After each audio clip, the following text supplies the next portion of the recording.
Dutch বাংলার পর এবার 5 দিন ন্যাশনাল ব্যাংকের লেনদেন বন্ধ থাকবে বলে জানিয়েছে Bangladesh bank. Core banking software হালনাগাদ করার উদ্দেশ্যে 31 ডিসেম্বর থেকে 4 জানুয়ারি পর্যন্ত ন্যাশনাল ব্যাংক বন্ধ রাখা হবে।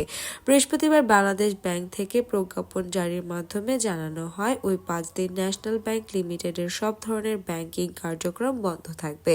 এর আগে গত 4 ডিসেম্বর বাংলাদেশ ব্যাংক এক বিজ্ঞপ্তির মাধ্যমে জানিয়েছিল যে আগামী বছরের শুরুর 5 দিনে ডাচ বাংলা ব্যাংকের লেনদেনও সম্পূর্ণভাবে বন্ধ থাকবে। এ সময় ব্যাংকের শাখা ও এটিএম বুথ থেকে কোনো সেবা পাবে না ব্যাংকটির গ্রাহকরা। তবে ক্রেডিট কার্ড ও মোবাইল ব্যাংকিং এর সেবায় রকেট লেনদেন চালু থাকবে। ডাচ বাংলার ওই বিজ্ঞপ্তিতে জানানো হয়েছিল, কোর ব্যাংকিং সফটওয়্যার হালনাগাদ করার জন্য ডাচ বাংলা ব্যাংকের মূল ব্যাংকিং সেবা আগামী 1 থেকে 5 জানুয়ারি পর্যন্ত বন্ধ থাকবে। এই সময়ের মধ্যে ব্যাংকটির কোনো গ্রাহক শাখায় যেমন লেনদেন করতে পারবে না, তেমনি ব্যাংকটির এটিএম বুথ থেকেও টাকা তুলতে পারবে না। এছাড়া ব্যাংকটির এজেন্ট ব্যাংকিং সেবা 30 ডিসেম্বর থেকে 5 জানুয়ারি পর্যন্ত 7 দিন বন্ধ থাকবে।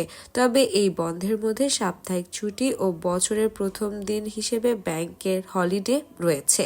সেই হিসেবে মূলত ডাচ বাংলা ব্যাংক স্বাভাবিক লেনদেন বন্ধ থাকবে 2 দিন।